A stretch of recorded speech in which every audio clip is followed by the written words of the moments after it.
মেয়ে হয়ে আজকে আমার বাবার কাজে একটু হলে হেল্প করতে পারলাম। Hello guys, this is my new another blog. আমাদের টাঙ্গাইলের ভাষায় বলে খেরের পালা। আমার বাবা খেরের পালার উপরে উঠেছে, কিন্তু খেরগুলোকে দেওয়ার জন্য ওই রকম কেউ নেই। অনেকটা উঁচু হয়ে গিয়েছে পালাটা। পালার উপরে যে খেরগুলো দেওয়া হবে সেই রকম কেউ নেই।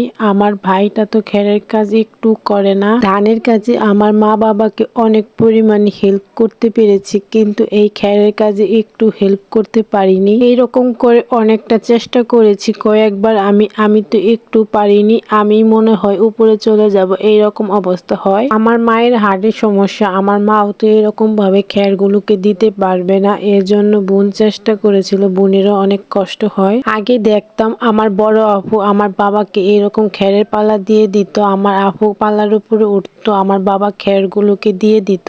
বাবাকে বললাম, বাবা তুমি নেমে পড়ো, আমি উপরে উঠি, তুমি খেরগুলোকে দিয়ে দাও। আমার তো কোনো ক্যামেরাম্যান নেই। আমার আপুকে বলেছিলাম আমাকে একটু ভিডিও করে দাও। লে অবস্থা আমার আপুর ক্যামেরা ধরা। আর আমি কিছুক্ষণ পর পর হাই করছিলাম, কারণ আমার বাস্তা নিচে ছিল। ওদেরকে কান্না করানোর জন্য হাই করছিলাম বারবার। আমার ভাইস্তা আমাকে বলতেছিল, ফুপি এগুলো তো ছেলে মানুষের কাজ, তুমি কেন উঠেছো উপরে? আমিও বললাম যে তোমার তো বড় কোনো চাচ্চু নেই, তোমার বড় চাচ্চু থাকলে তাহলে তোমার দাদার সাথে কাজ করে দিত। আমার জীবনে এখন একটা ইচ্ছে, আমি যেন শেষ বয়সে বাবা মার পাশে দাঁড়াতে পারি, যেন কাজ আর না করতে হয় আমার বাবা মায়ের। আমি তো গ্রামের মেয়ে, অনেকেই আছে যে গ্রাম থেকে পড়ালেখা করাটাই খুব বেশি কষ্টকর হয়ে যায়। মানুষ বলে এত পড়ালেখা করিয়ে কি হবে, বিয়ে দিয়ে দাও। আর আমি যদি বাইরে থেকে কোনো জব করি, মানুষের কথার শেষ থাকবে না। আমি চাই যেন বাসায় বসে যেন আমি একটা কিছু করতে পারি, বাবা মার পাশে দাঁড়াতে পারি এবং কি নিজের দায়িত্ব নিজেই নিতে পারি। তোমাদের ভালোবাসা পেলে হয়তো আমি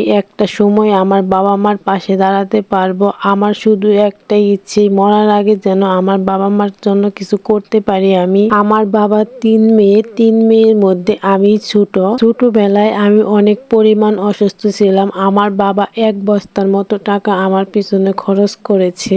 আমার বাবা 3 নাম্বার মেয়ে ছিলাম। হয়তো অনেকেই থাকতো যে এরকম যে মেয়ে তো আছে, চিকিৎসা করার কি দরকার আছে, কিন্তু না, আমার বাবা আমার জন্য অনেক কিছুই করেছে। আমি আজ তৈরি কখনো দেখেছিলাম না আমার বাবা কখনো কান্না করেছে, কিন্তু আমার জন্য আমার বাবা অনেক পরিমাণ কান্না করেছিল। সেই দিনই বুঝতে পেরেছি বাবার ভালোবাসাটা। আমার বাবা ছোট থেকেই আমাকে অনেক আদর যত্ন করে বড় করেছে, কিন্তু তখন ভালোবাসা বুঝিনি। এখন বড় হয়ে যেদিন আমার বাবা কান্না করতে করতে সাহস দিয়েছিল, সেই দিনই আমি বুঝতে পেরেছি বাবার ভালোবাসাটা।